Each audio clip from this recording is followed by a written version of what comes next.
바쁠 때면 조금 더 심해지지만 기본적으로 제가 깜빡깜빡을 자주 합니다. 그러다 보니 이게 어느 정도로 심하냐면은 눈에 잘 보이는 곳에 제가 잊지 않아야겠다 해서 잘 정리하고 나서도 그 정리한 것을 찾지 못해서 헤맬 때가 간혹 있습니다. 여러분도 그런 경험을 해보셨나요? 안 하셨나요? 네, 저만 그랬나요? 어떤 분들이 고개를 좀 끄덕끄덕, 맞아, 나도 그런 적이 있지 하시고요. 그러다 보니 지난 월요일이었습니다. 이 교회 세금 신고 문제로 이 세무서를 가야 하는데 그 전날 이 세무서에 가져가야 할 서류들을 따로 모아두고서는 분명 어딘가에 둔 것 같은데 그 다음날 그게 보이질 않는 겁니다. 한참 찾았습니다. 막 책상을 한참 찾고 막 뒤지고 서랍 곳곳을 찾고 서류 사이에 혹시 껴있을까 해가지고 다른 서류들 하나하나 열어보고 그러다가도 그게 보이지 않아서 결국 다시 주민센터 가서 기초 서류를 떼와야겠다 싶어서 가려고 나가는데 웬걸요. 저희 출입구 앞에 있는 그 신발장 있잖아요. 이 신발장 한켠에 혹시라도 제가 이 서류 그 다음날 빼놓고 갈까봐 그 서류 봉투에 넣어서는 곱게 딱 이렇게 제가 놔둔 거였습니다. 따로 이렇게 주민센터 한 번도 안 가도 되니 기쁘기도 하면서 또 한편으로는 왜 이러지 싶더라고요. 목사가 이러다 보니 성도들도 답나 봅니다. 교회에 가방을 놓고 가시는 분들, 차 키를 챙기지 않고 차를 타러 나가시는 분들, 그리고 한참 동안 자기가 뭘 잃어버린지도 모르는 성도님들도 간혹 계세요. 그런 모습들을 볼 때면 참 복잡합니다. 저만 그렇게 살아가는 게 아닌가 싶어서 다행이다 싶다가도 또 한편으로는 목사부터 이러니 성도들도 이러시는 건가 죄송한 마음도 들고요. 뭐 우리들만의 이야기겠습니까? 모두가 분주한 삶 가운데서 허둥지둥 되면서 살아갑니다. 우리가 일상에서 이렇게 잃어버리고 또 잃어버린 물건들을 찾아서일까요? 이 성경도 숨은 자, 이 잃어버린 자를 막 찾아가는 그런 이야기로 가득 꾸며져 있습니다. 성경의 맨 처음 시작인 이 창세기의 이 최초의 인간이 아담과 하와가 하나님의 말씀을 거역하고 뭘 따먹었죠? 선과 악을 알게 하는 선악과. 이걸 따먹고서는 이제 하나님 앞에서 부끄러워 에덴 동산에 숨었습니다. 그러자 하나님께서 이 죄를 지은 아담을 막 찾으십니다.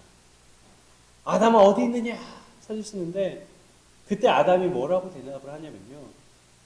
저는 에덴 동산에서 하나님의 소리가 두려워서 숨었습니다. 라고 하죠. 아담의 이야기뿐일까요? 일전에 제가 이제 집을 나갔다 돌아온 아들의 이야기를 그때 시리즈로 이제 2주에 걸쳐가지고 막 집중해서 보면서 우리가 누가복음 15장 이야기를 나눴던 기억이 나실 겁니다. 누가복음 15장은 단순히 한 번 잃어버리고 2번 잃어버린 게 아니라 이 잃어버린 이야기 3종 세트가 등장을 합니다. 잃어버린 양, 잃어버린 동전, 잃어버린 아들의 이야기가 나옵니다. 한 목자가 양을 잃었어요. 한 여인이 동전을 잃었어요. 그리고 둘 다 잃어버린 것을 다시 찾고는 매우 기뻐합니다. 한 아버지가 둘째 아들을 잃었습니다. 아들이 집을 나가버렸어요. 아들이 돌아오기를 학수고대했던 그 아버지가 아들이 돌아오자 너무 기뻐서는 크게 잔치를 엽니다. 이런 잃어버린 것들을 되찾는 이야기들이 계속 나열되는 이 누가복음 15장의 가장 큰 주제가 무엇일까요? 인간은 하나님께 죄를 짓고 하나님을 떠나 숨지만 하나님은 그런 우리를 포기하지 않고 애타게 찾으신다는 것입니다. 비록 우리가 죄를 짓고 또 하나님을 떠나서 아까 아담이 그랬던 것처럼 숨지만 그리고 방황하지만 하나님은 그 영혼을 절대 포기하지 않고 끝까지 찾으신다는 것입니다. 오늘과 다음 주 저는 이제 2주에 걸쳐서 이 잃어버린 자를 찾으시는 예수님의 이야기를 하려고 합니다. 앞서 제가 세무서를 다녀오면서 그 물건을 어디 뒀는지 잃어버려서였을까요? 우리가 2주 동안 나눌 그 잃어버린 자의 이야기, 그 주인공은 이 세비장, 오늘날로 따지면 이 국세청 서기관에 해당되는 이 삭개오라는 자에 대한 이야기입니다. 오늘 이 이야기에 더욱 집중하기 위해서 저는 이 19장 바로 앞에 있는 누가복음 18장의 이야기부터 좀 함께 나누려고 합니다. 누가복음 18장 9절부터 43절까지는 크게 네 가지의 이야기가 있습니다.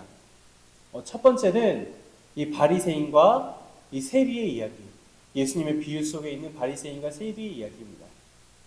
그리고 둘째는 예수님의 제자들과 이 어린아이들 간에 어린아이들이 예배로 나오려고 하는 그 갈등 사이에 대한 이야기. 그리고 세 번째로는 어느 한 관원과 제자들의 이야기이고요. 마지막 네 번째는 이 맹인이 길거리에서 있는데 앞서가는 자들이 그를 잠잠케 하나 맹인이 예수를 부르짖는 그러한 이야기가 나옵니다.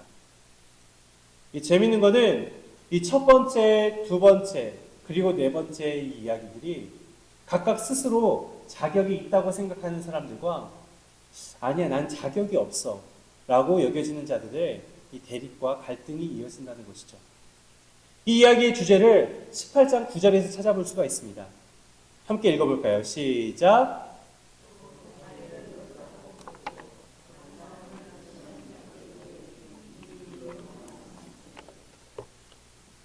첫 번째 이야기인 예수님의 비유 속 이 바리새인은 스스로를 의롭다고 여기고 다른 사람들을 멸시합니다. 그 멸시의 대상이 누구인가 하니 스스로 자격이 없다 말하는 세리입니다. 13절입니다. 세리는 멀리 서서 감히 눈을 들어 하늘을 쳐다보지도 못하고 다만 가슴을 치며 이르되 하나님이여 불쌍히 여기소서 나는 죄인이로소이다 하였느니라. 지금 세리가 스스로를 뭐라고 고백을 하죠? 나는 죄인이로소이다. 그리고 이 두 번째 이야기에는 모든 것을 다 버리고 예수님을 따랐다고 생각했던 예수님의 제자들이 스스로 자격 있는 자로 나타납니다. 이들은 예수님의 만져주심을 바라고 어린아이를 데리고 나오는 자들을 꾸짖고 내쫓습니다. 15절입니다. 사람들이 예수께서 만져주심을 바라고 자기 어린아이를 데리고 오매 제자들이 보고 꾸짖거든요. 아유, 목사님, 요즘 애들 얼마나 귀한데 어쩜 제자들이 이렇게 대했을까요? 여러분, 근데 이 제자들을 탓하기만 어려운 게 당시에는 이 어린아이들은 인구조사에서 아예 제할 정도로 인구조사에서 계수하지도 않는 정도로 취급을 하였습니다. 그러니까 한 명의 사람으로서 위성숙함과 동시에 그 한 명분의 역할을 감당할 수 없는 하찮은이였다는 거예요. 그러다 보니 그런 어린 아이들보다는 지금 많은 이들이 지금 예수님 가까이에 몰려들어와서 말씀을 들으려고 하는데 그 사람들도 지금 성인들도 그 자리에 오기가 쉽지가 않은데 그 자리를 어린아이들이 차지한다니까 막 제자들이 성을 내는 겁니다. 네 번째 이야기에는 앞서가는 자들이 스스로 자격 있는 자의 모습으로 나타납니다. 예수님께서 여리고로 가시던 길에 한 앞을 보지 못하는 시각장애인이 길가에서 구걸을 합니다. 그러다가 예수님이 지나가신다는 소식을 듣습니다. 그러자 38절 39절입니다. 맹인이 외쳐 이르되 다윗의 자손 예수여 나를 불쌍히 여기소서 하거늘 앞서가는 자들이 그를 꾸짖어 잠잠하라 하되 그가 더욱 크게 소리질러 다윗의 자손이여 나를 불쌍히 여기소서 하며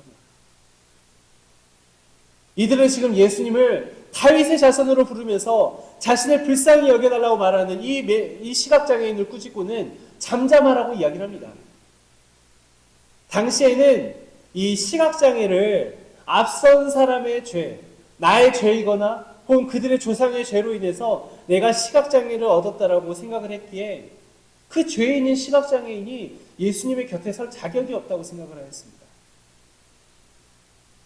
그렇다면 이러한 이야기들 가운데 지금 등장을 했던 자격 없는 이들이 아닌 자격 있는 이들, 스스로 자격 있다고 생각했던 이들은 과연 정말로 구원받기에 부족하지 않은 자격을 갖춘 이들이었을까요? 제가 처음에 네 가지 이야기를 소개하였는데 첫 번째, 그리고 두 번째, 네 번째 이야기. 자, 몇 번째가 빠져있죠? 몇 번째 이야기가 빠져있죠? 자, 다시 이야기 드릴게요. 자, 첫 번째 이야기를 드렸고, 두 번째 이야기를 드렸고, 네 번째 이야기를 드렸어요. 몇 번째 이야기가 빠져있죠? 네, 세 번째 이야기가 빠져있죠. 이 세 번째 이야기는요, 어떤 관원과 제자들에 대한 이야기인데, 방금 제가 여러분에게 드렸던 질문, 스스로 자격이 있다고 생각하는 사람들은 정말로 구원받기에 부족하지 않은 자격을 가진 이들일까? 라는 질문에 대해서 그렇지 않다라고 대답을 합니다. 세 번째 이야기에 나오는 관원은 어려서부터 자신이 율법의 계명을 모두 다 지켜 행했다라고 말하는 자입니다. 어떻게 이걸 자신할 수 있는지 모르겠지만 정말 대단하지 않습니까? 정말 이 사람이 지켰건 안 지켰건 전 그것보다 더 대단한 게, 저라면은 설령 다 지켰다 할지라도 혹시 내가 빠뜨린 게 있지 않나? 이게 의심도 될 텐데, 그런 의심의 여지 없이 자신 있게 내가 지켰습니다 라고 말을 할 정도로 정말 그렇게 율법을 철저하게 지켰다는 이야기입니다. 이러한 그의 모습은 스스로를 의롭다라고 여기면서 다른 사람들을 멸시했던 첫 번째 이야기 속에 있는 그 바리새인의 이야기와 그 모습과 일치합니다. 이 이야기에 등장하는 관원도 그 비유 속의 바리새인처럼 모든 것을 다 지켰기에 나는 구원받을 자격이 있어 라고 생각을 했습니다. 하지만 예수님의 대답은 무엇이었습니까? 여러분들 잘 아시는 것처럼 그의 소유를 다 팔아 가난한 자에게 주라고 말씀하셨죠. 제 눈에는 물론 커 보이지만 요즘에는 이렇게 뭐 다른 회사 생활하는 이들에 비해서는 뭐 공무원들이 박봉이라고는 합니다만, 당시에는요, 이 나란 일을 하는 관원들이 가장 부자들이었습니다. 그러니까 가진 것이 많다는 것은 참 이럴 때 고민과 어려움을 가져다 줍니다. 이 관원이 예수님의 말씀을 듣고 근심할 뿐, 이 성경 18장을 보면은 예수님의 말씀을 결국 따르지 못했다라고 나옵니다. 그러니까 스스로도 나 자신의 믿음에 속아서 나는 율법을 다 지켜 행함으로 자격이 있는 자라고 생각을 했지만, 알고 보니 그는 그 이웃을 사랑하느냐, 너의 모든 것을 다 내어놓고 그 이웃을 사랑하느냐라는 예수님의 질문 앞에서 자격이 없는 이였다는 것입니다. 이 이야기가 끝나고 이어지는 제자들의 모습도 마찬가지입니다. 어린아이들이 예수님께 오는 그 모습을 막았던 제자들은 아마도 그렇게 생각했을지도 모릅니다. 아니, 그 앞선 이야기 듣고 나니까 저 사람들은 자기를 다 바쳐가면서 헌신하지 못했네. 아니, 나는 그게 어렵지가 않아. 아싸, 난 별로 가진 게 없어가지고 전 재산 다 내놓는 게 어렵지 않아. 여러분, 근데 그렇지 않았을까요? 아까 전에 제가 이야기 드렸던 그 관리랑 다르게 제자들은 이미 자신의 모든 것을 다 버리고 예수님을 따르는 이에요. 그렇다면 스스로도 그런 생각이 들지 않겠어요? 나 정도면 좀 자격이 있지 않을까? 하지만 누가복음 18장 34절은 그들도 역시 자격이 없는 자라고 이야기를 합니다. 제자들이 이것을 하나도 깨닫지 못하였으니 그 말씀이 감추었으므로 그들이 그 이르신 바를 알지 못하였더라. 그러니까 제자들이 예루살렘에서 선지자들의 글을 완성하신 예수님에 대해 하나도 깨닫지 못하고 있다고 말하고 있기 때문입니다. 내 가진 거 다 버리고서 예수님을 따랐기에 나는 구원받을 수 있어라고, 나는 자격이 있어라고 생각을 했지만, 정작 제자들은 예수님이 뭘 하시는지 하나도 깨닫지 못한다고 지금 이야기를 하는 것이죠. 이처럼 스스로 자격이 있다 생각한 바리새인들과 제자들은 사실 자격 없는 이들이었습니다.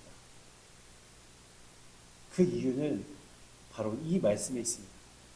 누가복음 18장 27절입니다. 우리 큰 목소리로 읽어볼까요? 시작.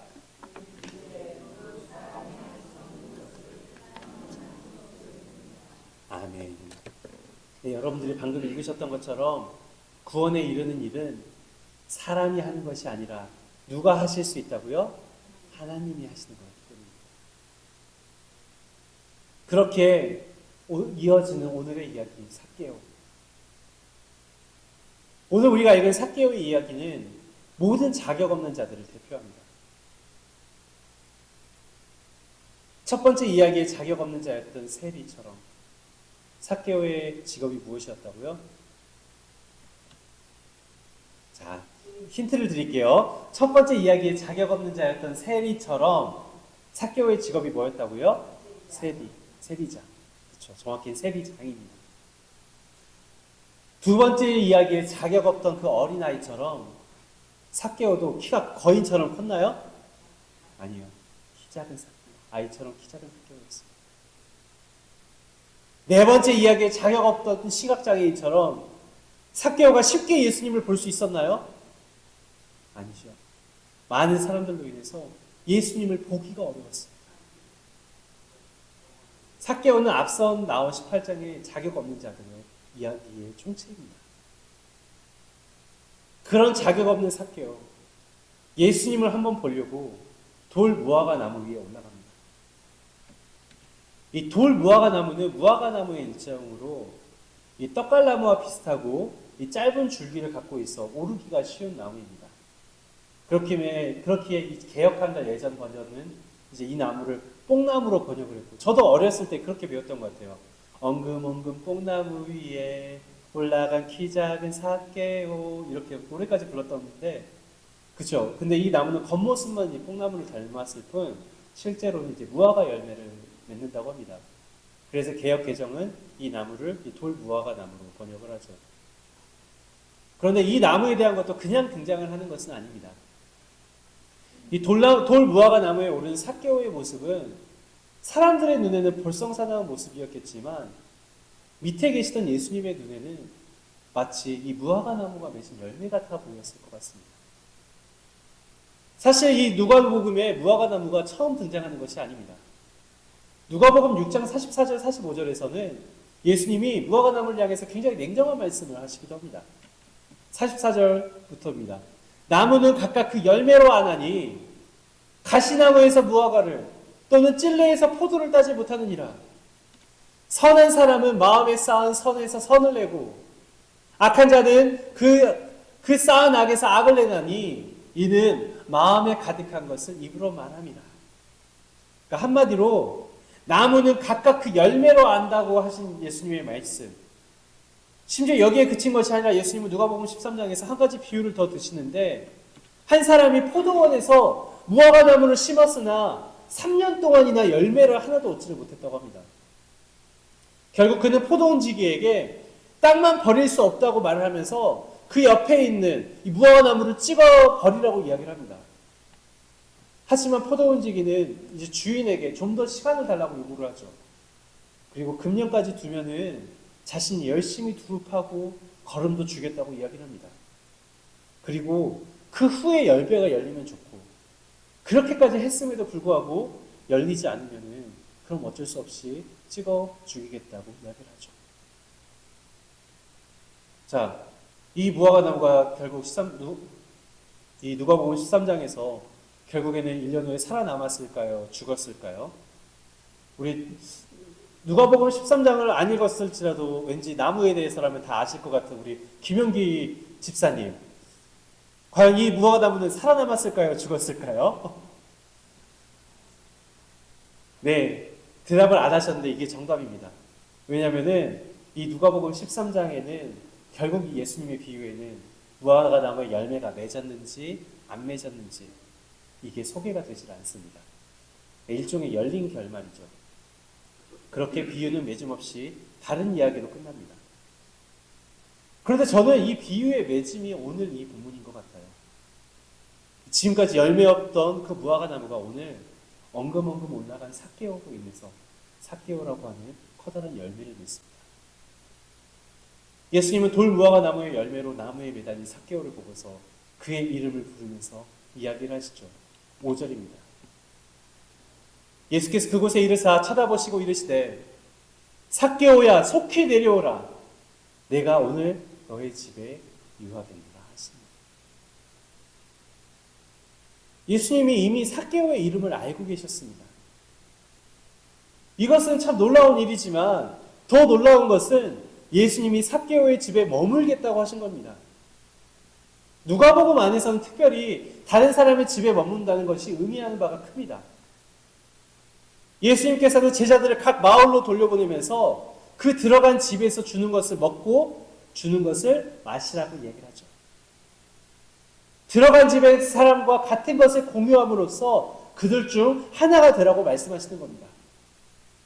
따라서 예수님이 삭개오의 집에 머문다는 것은 삭개오와 하나가 될 것을 말씀하신 것입니다. 예수님이 자신의 집에 머물겠다 말하자 삭개오가 급하게 내려와서 즐거워하면서 예수님을 영접합니다. 이스라엘 백성이지만 이스라엘 백성에게 이스라엘 백성으로 인정받지 못한 그 삭개오가 많은 이스라엘 사람들이 보길 원했고 또 많은 사람들이 정말 예수님 한번 초청하고 싶었던 그 예수님을 자신의 집에 모실 수 있게 되자 기쁨을 감추지 못합니다. 여러분, 지난 추수감사절 이후 저희가 전도를 해보자면서 각자 작정하기도 하고 또 그 작정한 사람을 위한 기도를 저 열매 뒤에 적어서 저희 뒤에 보이는 나무에 달기도 했습니다. 그러나 우리 중 많은 이들이 지금 아무런 열매를 맺지 못했죠. 부족하기만 합니다. 정말 성경 속에 열매 맺지 못하는 자격 없는 무화과나무, 그리고 정말 그 작은 삭개오의 모습과 같을 때가 우리의 모습과 겹쳐질 때가 너무나 많습니다. 지난주에 새가족 성김이 교육을 하다가 정말 전도가 어렵다는 현실을 이야기하면서 또 다른 교회들도 이제 관계 전도 외에는 예전에 하던 노방 전도나 이런 것들이 큰 어려움을 겪고 있다더라, 이런 이야기를 나누는데 한 성도님이 그런 이야기를 하시더라고요. 아유, 목사님, 그것도 이제 옛 이야기인 것 같아요. 이제는 관계 전도마저도 어려운 것 같아요. 아니, 주변에 교회 데려올 만한 사람이 없는 것 같다고요. 제가 그 말을 듣고서 어떻게 말씀을 드리겠어요. 그런데 그날 오후에 이제 모두 다 돌아가신 다음에 혼자 예배당에 좀 앉아서 한참 묵상하고 기도를 하는데 진짜 하나님한테 그런 원망 섞인 기도가 계속 나오더라고요. 아니, 하나님, 지난 시간들 동안 전도의 열매를 잘 맺지 못했던 게 우리의 모습이지 않습니까? 갑자기 우리가 뭐 뿅 하고 이렇게 변하는 것도 아니고 우리는 지금까지 그렇게 전도에 실패한 자들이었습니다. 오히려 있던 인원들마저 갈라지고 나눠지고 줄어든 게 우리의 지난 10년여간의 모습이 아니었습니까? 그런데 정말 전도가 될까요? 그리고 하나님, 진짜 만약에 전도가 되지 않는다면은 우리 교회는 10년 뒤에는 존속할 수 있을까요? 다 그냥 여기 있는 인원들이 나이가 10년 더 먹어가고, 재정적으로는 뭐 3년 뒤에라도 우리 교회가 존속할 수 있을까요? 주님, 그런 상황에서 이 한빛교회가 정말 다시금 일어설 수 있을까요? 그저 우리의 헛된 희망인가요? 그러고 나서 앞서 말씀드린 것처럼 이제 월요일날 세무서를 다녀오고 또 이 삭개오에 대한 말씀을 준비하고 읽고 묵상하는 가운데 제 마음속에 뜨거운 감동으로 다가왔던 말씀이 바로 아까 여러분께 제가 큰 목소리로 힘차게 읽자고 말씀드렸던 그 18장 27절의 말씀이었습니다. 우리 다시 한번 읽어볼까요? 시작! 이르시되 무릇 사람이 할 수 없는 것을 하나님은 할 수 있느니라. 아멘. 여러분, 우리가 어떤 능력과 자격이 있어서 부흥을 감당할 수 있겠습니까? 이 18장의 세 가지 이야기에 나왔던 자격 없는 이들, 능력 없는 이들, 그들을 한 번에 모아놓은 것 같은 그 삭개오. 그런데 그보다 더 나약한 것만 같은 모습이 이 시대 앞에서 부흥의 기로에 서 있는 우리의 모습이기도 합니다. 우리의 현실이고 우리의 인간관계입니다. 그런데 여러분, 사람이 할 수 없으나 누가 하실 수 있다고요? 하나님이 하실 수 있다. 이제 부활절까지 채 보름도 남지 않았습니다. 여러분, 설교를 마치면서 오늘 여러분 함께 기도하기를 좀 요청드리려고 합니다. 우리 기도할 때 하나님 앞에서 이렇게 기도할 수 있었으면 좋겠습니다. 하나님, 제 오랜 친구들, 지금껏 이 교회 이야기에 정말 쭈뼛쭈뼛 이야기하였지만 여지껏 꼼짝도 안 하던 그 마음, 움직일 능력 제게는 없습니다. 하나님, 제 사랑하는 가족들,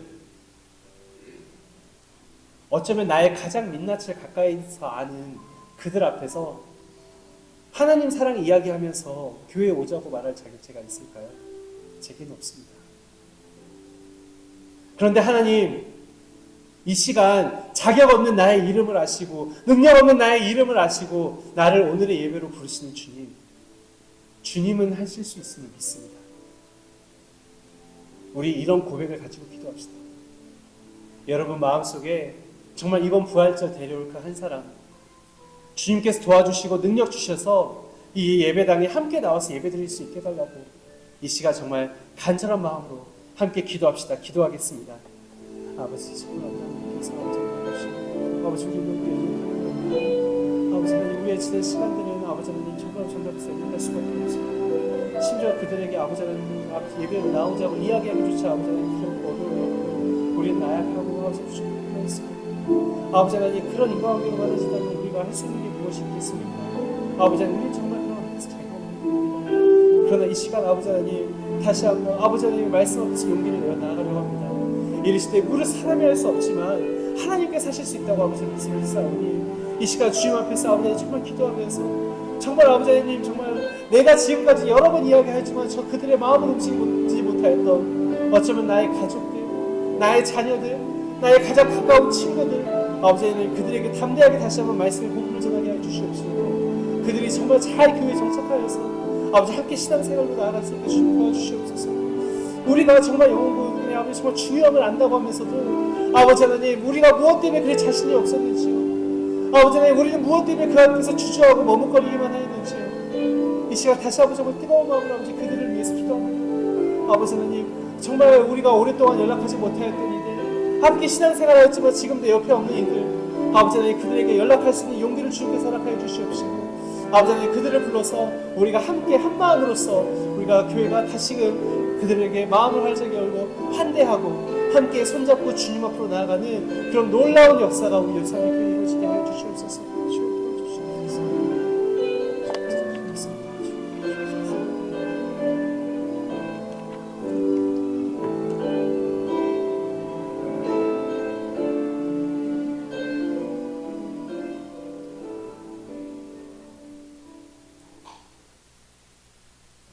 사랑의 아버지 하나님, 자격 없는 우리를 기억하시고 이 사랑하는 아들 예수 그리스도를 보내사 저와 우리를 죄와 사망에서 자유케 하신 그 은혜를 찬양합니다.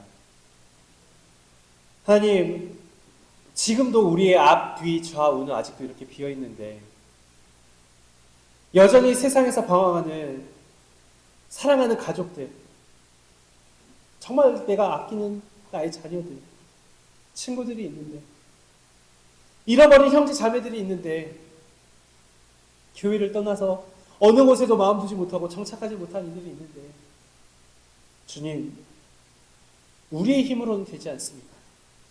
주님께서 도와주시옵소서. 나는 주의 일을 감당할 자격도 능력도 없지만 내가 해내는 것이 아니라 주님께서 주의 일을 인도하신 믿사오니 바라기는 주님, 우리를 사용하여 주시옵소서. 주여, 우리에게 담대함 더하여 주시옵시고 용기 더해 주시옵시고 주여, 우리를 도와주시옵소서. 우리로 전도와 정착, 영혼 구원의 사역을 감당케 하여 주시옵소서. 주님께서 도와주시면 할 수 있습니다. 주님, 우리와 함께 하여 주시옵소서. 예수 그리스도 이름으로 기도드립니다. 아멘. 이 시간